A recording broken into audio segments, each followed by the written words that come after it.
Yan bang 6 years po ninyo na kaisipan, ma'am, ay hango sa bagong mga studies o naisip niya lang po yan? Kasi baka sa pananaw ng iba, yung 6 years naman pa'y pagkahaba-haba.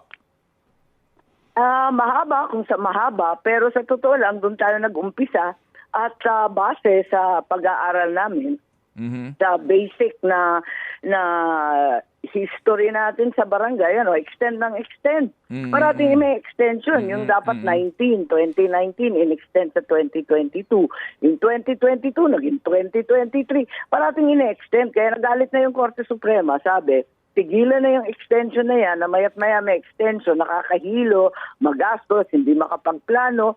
Ang mas mabuti pa, i-amend na lamang. So yan ang gagawin natin, i-amend na lamang natin kasi napaka-ikli ng 3 years. Sa totoo lang, walang may gusto ng 3 years. Congressman, mayor, lahat ayaw ng 3 years. Kasi yun nga, may push nga na sana maituloy na pati yung iba pang opisyal, wag naman 3 years. Kasi yung unang taon, wala ka pang alam, nangangapa ka pa. Ikalawang taon, may konti kang alam. Ikatlong taon, kampanya na naman. Walang nagagawang trabaho. Opo. Pero paano po yung yung Sangguniang Kabataan? Ganun din po ang term? Yes, yun ang hinihiling ng iba.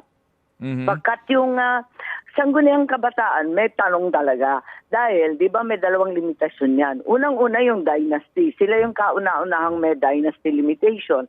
Pagkat bawal yung mga kamag-anak. So, isa yun. Ikalawa, yung edad. Di ba, Ted? Kasi yung edad nila, hanggang 30 years old, na pinagpipilitan natin yan ang edad natin, pero hindi naman totoo. Ganun pa man, sa kanila, hanggang 30 talaga.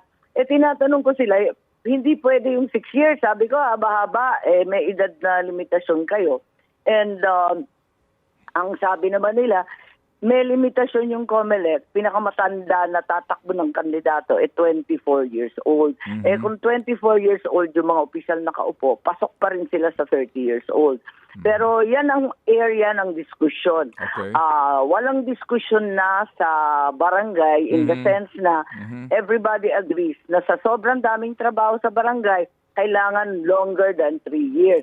Pero sa SK, may katanungan kasi syempre, sa loob ng 3-6 na taon, magpapalit pa ng eskwela yung bata or else magpapakasal, lilipat sa ibang lugar, maghahanap ng trabaho sa syudad, all these things. So yun ang kinoconsider namin ngayon, yun ang matter of debate ngayon, itong sa SK.